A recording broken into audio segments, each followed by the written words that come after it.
All right, Shalom. First and foremost, I would like to give all praise and glory unto Yahweh, Bahashem, Yahweh Shai, Bahashem, Rakakwadash, and double honors unto the apostles and the elders of GMS who rule well, teach well, being great examples to us younger brothers. And peace and blessings, salutations to the hopeful elect out there pushing his word in truth and in sincerity across the four winds in the name of Yahweh Bashem Shai, pushing to get up out of here. Shalom to the hopeful elect, the believers, the listeners, whom have came back to the obedience of the scriptures through faith in Yahweh Bashem Shai. All right, I want to get into today, is what I was reading into, what is Proverbs 22 and 4, and we have to understand that everything that, we desire, all right, is in Yahweh Shai, as we, you know, um, have been awakened, to truth, all right, and to awaken, okay, to who we are as a people, we began to understand, what a kingdom is, what rulership is, what family is, what true wealth is, and our desires change from the desires that we had in this world, because there's one thing, we've been awakened, to a new world, a new reality, faith, opens us up to a reality that's soon to come, and we began to check out of this current reality of this world,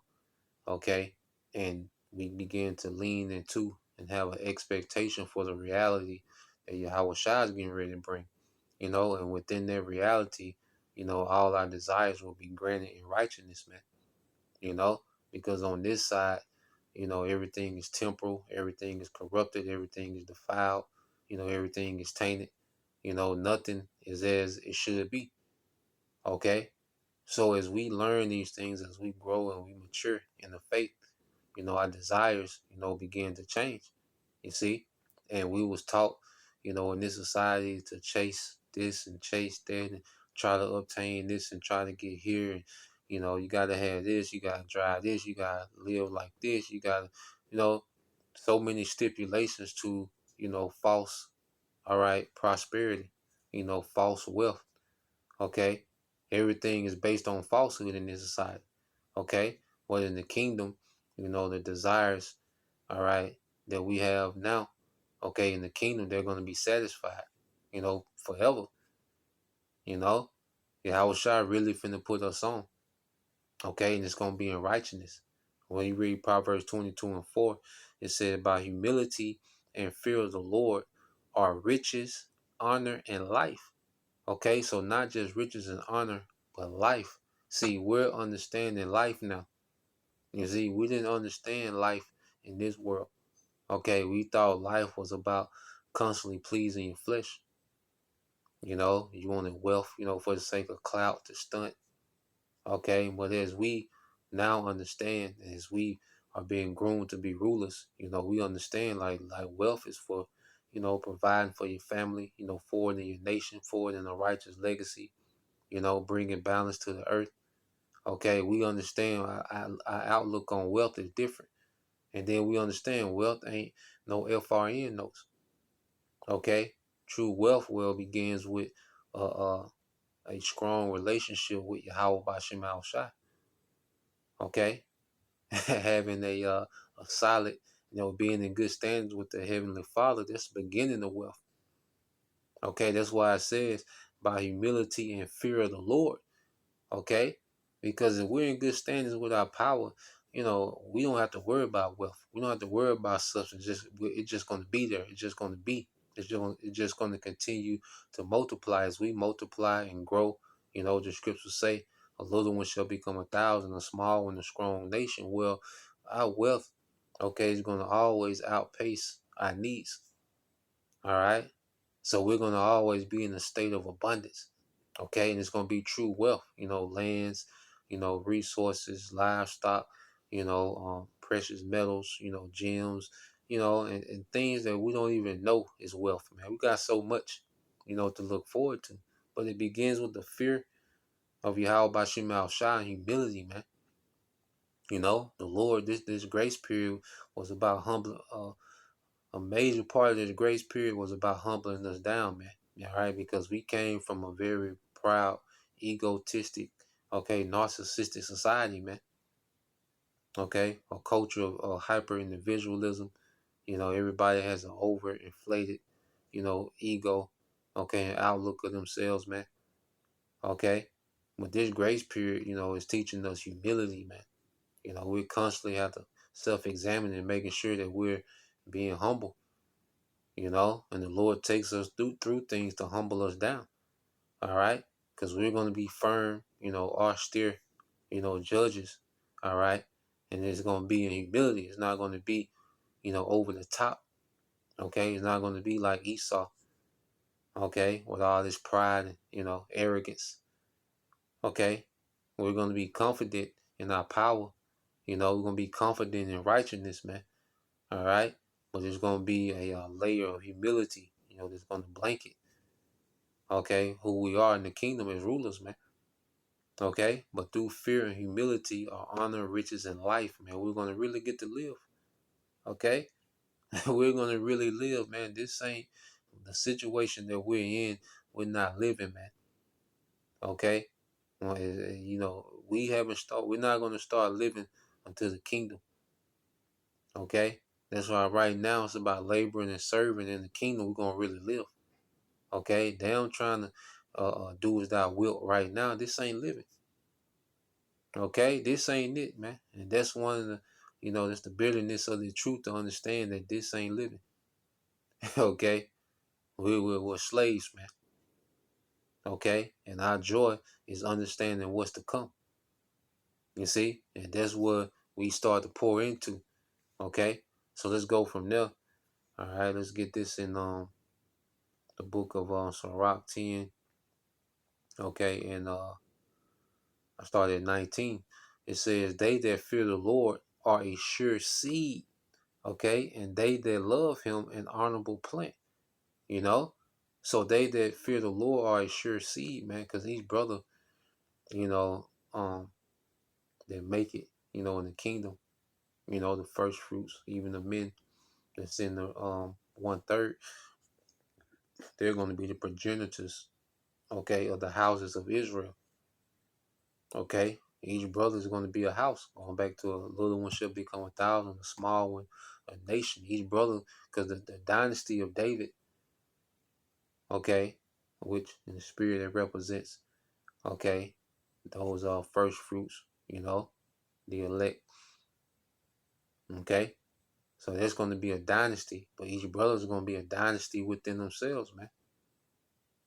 Okay, the progenitor of a dynasty, man, going to be a sure seed. It's going to be an immortal dynasty that's going to continue on. All right, throughout eternity, man. You see, this the more we understand what we're a part of, man. All right, the easier it is for us, to block out this old world and tune into the new one that's to come. Okay, well, hey, things are going to be in our favor, man. All right, in this kingdom, you're fighting a losing battle. This the worst investment you can make is this kingdom, this current kingdom. It's to waste time in this kingdom, to invest in this kingdom, to have expectations in this kingdom. That's the worst investment you can make, man. Because like I say, this is not living. Everything is tainted and defiled, man. Yahweh Shai is finna come and give us everything to our liking, our desires, man. We haven't started to live until Yahweh Shai conquers the earth in righteousness, man.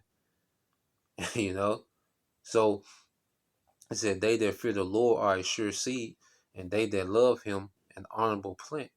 It said, "They that regard not the law are a dishonorable seed." Okay, they that transgress the commandments are a deceivable seed, man. And that can begin with Esau, okay, because he's the man of sin. All right, and this is why he's going to be rooted up, okay, and moved from power and eventually, all right, exterminated. Okay, he won't be able to, okay, have a lineage in the earth after that 1,000 years of captivity, man. Okay, and even 2/3, the Lord's gonna cut off those lineages of the 2/3, man. Okay, they just randomly, multiplying in the earth, being wicked. Each generation is getting worse. He's going to cut that off, okay? And they're going to have to come back through what? The sure seed of the righteous, you know? They're going to have to come back as part, all right, of, those houses, okay, of the righteous, man, in the kingdom. And they'll come back, in order in their right mind, okay? But we've embarked, on the hill of a path, man. You see? And it has major rewards, man. The stakes are high. Like that's why Apostle Paul say these niggas do it for a corruptible crown. We are incorruptible, man. You see? Matter of fact, let's get that, man. You see? Let's get that in the book of First Corinthians 9. All right, this is the book of First Corinthians, chapter 9. Okay. And 24 it says, know ye not that they which run in a race run all, okay, but one receiveth the prize, so run that ye may obtain. And read this in the NLT, 1 Corinthians 9 and 24 in the NLT. Don't you realize that in every race, everyone runs, but only one person gets the prize, so run to win. Okay, and see, this race is really a race against the old man, because we're not competing, against other brothers, we're competing against ourselves, man. And the main thing is what? To dominate that old man, because that old man ain't built for the kingdom. That old man ain't even thinking about the kingdom. You see, that old man was cultivated here. You see, we become a new man. You see, and to maintain that new man, we have to walk in what? Discipline, and patience. You see, verse 25 it says, and every man that striveth for the mastery is temperate in all things. Now they do it to obtain a corruptible crown, but we an incorruptible, man. Okay, so you see these guys, they want to be the best rapper, the best actor, the best athlete, the best boxer, the best, whatever. Okay, the realest nigga ever, whatever niggas want to be. All right, whatever Jake want to be on this side. All right, a lot of Jake go all out for that, man. Especially athletes. That's why you read this in the NLT, 1 Corinthians 9 and 25. It said all athletes are disciplined in their training. They do it to win a prize that will fade away, but we do it for an eternal prize, man. So if they show discipline in their training, in order to win a heavyweight belt, a boxing championship, an NBA final, whatever, college championship, whatever it might be, it's corruptible, man. But if they're disciplined to do that, how disciplined should we be to win an eternal crown? You know? You see how on point we should be. How serious should we take what we do, man? And we understand the stakes are high. There's no greater honor to be had in existence than to be a joint heir with Yahweh Shai. Okay? We have to really, meditate on that, man. I meditate on that like we have a chance to be joint heirs with Yahweh Shai forever, man. When we go into the kingdom, that's gonna be our rank forever, man. Okay, we'll never be or used to be, a has been. Nah, man, that's what we're gonna be. Okay, we're gonna have that honor and that glory under Yahweh Shai forever. You know, so how much more, should we apply discipline? Okay, within this thing of ours, knowing what's at stake. You know, you see. So going from here, let's get this in the book of Psalms, Psalms 34. Okay, Psalms 34.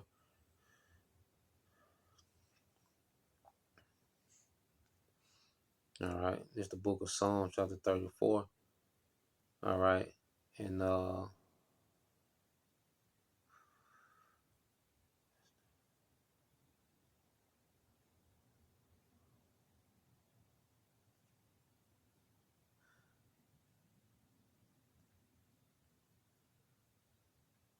37. It was 37. So like Psalms 37 and 4. delight thyself also in the Lord, and he shall give thee the desires of thy heart, man. You know? So as we delight ourselves in serving the Lord, okay, the Lord is going to give us the desires of our heart. Okay? And like I said, as we are conformed to Yahweh Shai, our desires change. You know, because at the forefront of our desires is to see righteousness established in the earth. You know, that's why scripture say they that thirst for righteousness, okay, shall be satisfied. You know, those that hunger for righteousness shall be satisfied, man. You know, because now we have a desire to see righteous order, man. We done did it wrong, okay, and the Lord has us, you know, just marinating in the dysfunction and the chaos and, you know, the filth, okay, of this society, man. You know, the despair. You know, you just see our people is finished, and you know, you know, Jake, you know, women, you know, just everything. Like, God damn, and the Lord just got us sitting here in this shit. You know, to where we're going to appreciate order in the kingdom. You know, we're going to appreciate family in the kingdom. We're going to appreciate, you know, just the earth itself. You know, real food. We're going to appreciate, you know, the simple things, man. Okay. So we're going to get abundance in our heart's desire, man. And we're going to get things to our liking. Yahweh Shai is finna customize the earth, all right, for his brethren, man. You know, he finna put us on, man. He really finna set it out for us, man. Okay? That's why on this side, man, this is a joke. Okay? It's hard to take anything serious on this side. Okay? Understanding what we got to come, and it's going to be in righteousness. It's going to be in his order. It's going to be in his purpose, you know? Verse 5, it said, commit thy way unto the Lord, trust also in him, and he shall bring it to pass, man. So commit our way, you know, which is our life, man. You know, commit our way of life to Yahweh by Shema Shai. You know, trusting his goodness, trusting his plan that he got it figured out. And he gonna bring everything we desire to pass, man. It's gonna be in due time. And it's gonna be in perfection to where it's gonna be, you know, an appreciation for it. Okay? You see, it's gonna be an appreciation for it, you know? So that's the point, you know, just wanted to get into that. Lord will you brothers. All right, and you sisters edified till next time I say shalom.